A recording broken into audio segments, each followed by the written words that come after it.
Welcome sa Panlasang Pinoy. Magluluto tayo ng rellenong alimasag. Ito yung mga ingredients na gagamitin natin.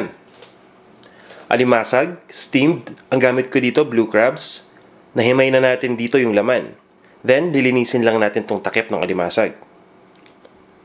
Potatoes, breadcrumbs, salt, ground black pepper, carrots, onion, long green chili, tomato, dried parsley, garlic powder, at eggs. Gagamit din tayo dito ng cooking oil.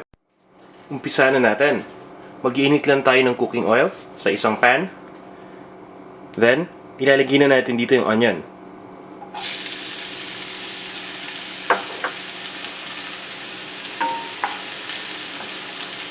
Lulutuin lang natin yung onion sandali. Now, ilalagay na natin yung tomato.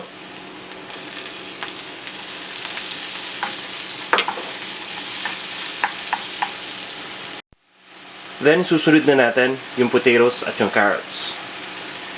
Itong potatoes kanina, kung napansin niyo, nakababad sa tubig. Kailangan nating ibabad sa tubig yung mga nahiwa ng potatoes o patatas para maiwasan natin yung oxidation o yung pagko-color dark nito, pagko-color brown o pagko-color black.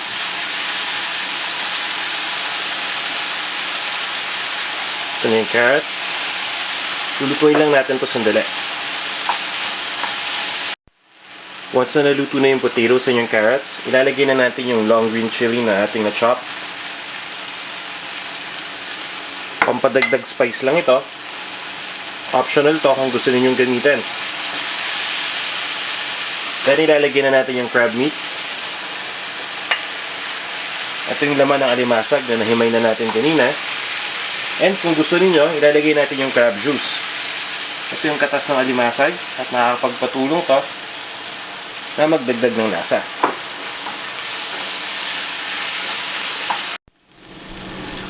Once na naluto na yung crab, ilalagay na natin dito itong dried parsley. Pwede rin kayong gumamit ng fresh na chopped parsley kung gusto niyo. Garlic powder. Then yung salt at yung ground black pepper. After this, stir lang natin para maghalo mabuti yung mga ingredients. Once na maghalo na, ito-turn off lang natin yung heat. Si-set aside muna natin to hanggang lumamig na yung temperature. Kapag medyo lumamig na yung temperature ng naluto natin, ilalagay lang natin to sa bowl. Then, lalagay na natin dito yung breadcrumbs. Once na malagay yung breadcrumbs, hahaluin lang natin to. Then, ihahalo na natin yung eggs. Once na malagay yung eggs, hahaluin lang natin ulit ito. Then, i-arrange na natin to dun sa shell ng crabs na natabi natin. So, ilalagay lang natin. Magsuscoop lang tayo. At i-arrange na natin dito. Siguraduhin lang natin na nasiksik natin. Then, gagawin lang natin yung step na to hanggang sa mapuno na natin lahat ng crab shells. Pwede na natin itong i-fry. Kukuha lang tayo ng pan at magpapainit tayo ng cooking oil.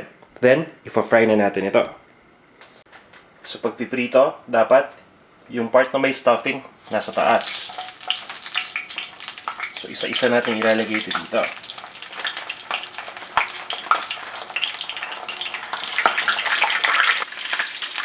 Then, magsuscoop lang tayo ng oil at ilalagay lang natin doon sa stuffing. Kailangan natin kasing maluto ng konti yung stuffing para ma-ensure natin na dumikit ito or hindi ito mahulog dun sa shell.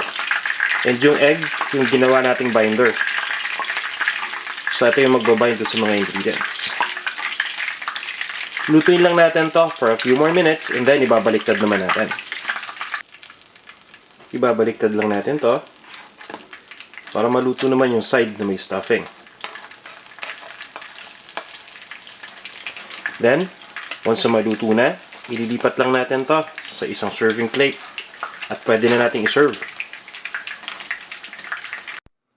Para sa exact measurements, mga ingredients, at iba pang mga recipes na tiyak na magugustuhan ninyo, bumisita lang kayo sa panlasangpinoy.com.